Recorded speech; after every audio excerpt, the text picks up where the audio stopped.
నమస్తే ప్రజలందరికీ. అంటే నేను చెప్పేవన్నీ కూడా మీకు కొంతమందికి హార్డ్ అనిపించవచ్చు, కొంతమందికి కరెక్ట్ అనిపించవచ్చు.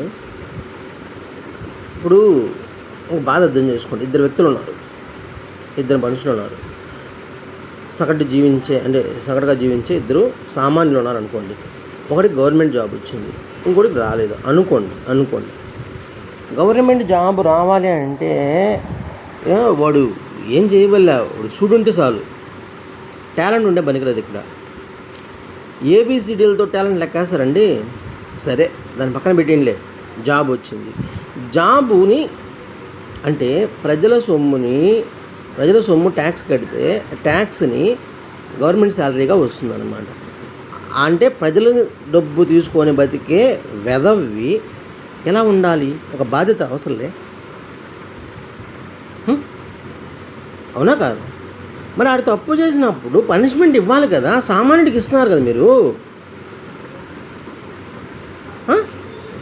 ఒకప్పుడు అంటే ఇవేమి లేవు.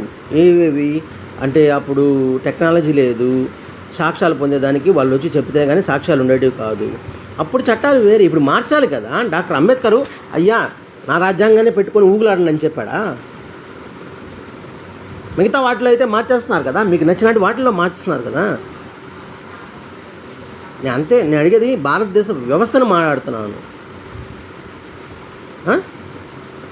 నరేంద్ర మోడీజీ మీరు ఏది కావాలనుకుంటే అది మారుస్తున్నారు కదా. ఇవి మార్చలేరా? తప్పు చేశారు. ఇప్పుడు సరే, మానభంగం, ఒక అమ్మాయిని చంపేశారు. వాళ్ళకి కనీసం ఒక కాలో ఒక చెయ్యో లేకపోతే ఒక గుత్తో కోసేయండి. కోసినప్పుడు పనిష్మెంట్ ఇస్తేనే కదా మిగతా వాళ్ళు చూసి భయపడతారు చేయాలంటే. రోజుకి దొంగతనాలు జరుగుతున్నాయి, మానభంగాలు జరుగుతున్నాయి, మటర్లు జరుగుతున్నాయి. ఏంది ఇది? ఇప్పుడు చెప్తున్నాను, కోర్స్ నిన్ను రప్ప కోసమని నాకు మెసేజ్ కూడా పెడుతున్నారు. ఓకే, పెట్టుకొని కోసినారు కూడా అనుకో. ఇప్పుడు వాడికి ఆ మాట అనేదానికి భయం అనేది లేదు కదా. నువ్వు అదే ఒక హింస చేసిన వాడికి పనిష్మెంట్ ఇస్తే కదా అప్పుడు కదా అనిపిస్తుంది మేరా భారత మకానం అనేసి. మీ మొకాన ఏముండా చెప్పండి, డబ్బులు నూకేదానికైనా?